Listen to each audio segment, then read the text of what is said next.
God very strongly in my spirit. We bought our house there last summer, and um, we moved here as missionaries on a mission, just by faith.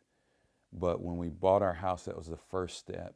The Lord was like, the same way He said to the prophet Jeremiah, I want you to buy the field, And it didn't make sense in His day because the land was under a curse. It was judgment in the land. And so in the natural, people are like, why would you buy that field? But his purchase was a prophecy of the coming restoration.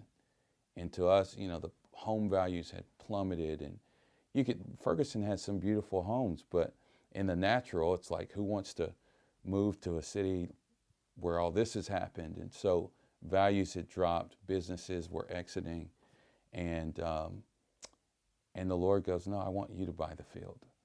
So we bought our home, and we made a full asking price offer because we wanted to show that, hey, we don't have much money, but with what we have, we're invested, and we believe in what's coming for this place. And it was a real encouragement. Our neighbors thanked us because no home had sold in that price range since the unrest. And so they brought gift baskets, and we're so thankful that we had bought in to Ferguson. And now, actually, right now we're on the evening of part of the miracle. We're believing God for a miracle tomorrow because there is the one business that was critical and key to the level of business development that is in Main Street, Ferguson today. This was the first business that kind of catalyzed a whole new kind of way of life for Ferguson 20 years ago. And it closed last December. And the Ferguson community was devastated. It's called the Corner Coffee House.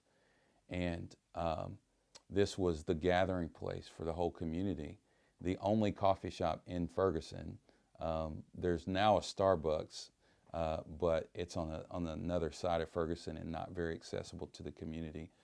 But even during the unrest, whenever there was national news interviews, it was all at the coffee house. Various diplomats have come through Ferguson, and everything took place at the coffee house. So when it shut down, unfortunately, due to the owner getting cancer, and at the same time, some various family problems were happening, the community was devastated. And I just really strongly felt like the Lord said, ask me. So I did, and I began to walk around this building and pray for 7 months. And 7 months later, here we are, and we have a contract on the building. And some people might go, oh, what, a coffee shop? But the thing about a coffee shop is it's a natural place for conversations. It's a natural place where people from every socioeconomic background kind of converge and come through. And, it's right in the center of Ferguson. So wouldn't it be like God to say, you know what, I'm going to make this corner, it's called the corner, but I'm going to help the nation turn the corner from the corner, And so we're believing God. And I think that's the key is when cities begin to come under kingdom control, when we begin to see businesses and people with a peacemaking heart begin to say, you know what, we're going to build vineyards here, and we want to see the beauty of God established in even the economy of these broken places and broken peoples. I think that is restoration. That's Isaiah 61, that you will rebuild the streets with dwellings. You will be called the restorers. So I think God wants to restore hearts, minds, spirits, and bodies.